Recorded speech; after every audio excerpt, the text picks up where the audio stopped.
Shirkhara football tournament ২০২৫-এর রঙিন semifinal অনুষ্ঠিত হয়েছে আজ।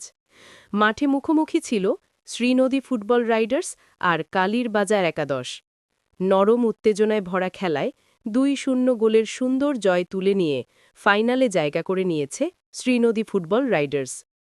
ফাইনাল ম্যাচে চ্যাম্পিয়ন দল পাবে একটি মোটরসাইকেল আর রানার্স আপ দলের জন্য রয়েছে একটি ফ্রিজ।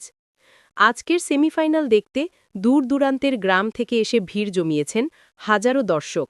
শিরখাড়ার মাঠ জুড়ে তাই ছিল উৎসবের আলো, হাসি খুশির শব্দ আর খেলার প্রতি ভালোবাসা। অনুষ্ঠানে প্রধান অতিথি হিসেবে উপস্থিত ছিলেন মাদারীপুর জেলা বিএনপির সভাপতি অ্যাডভোকেট জাফর আলী মিয়া।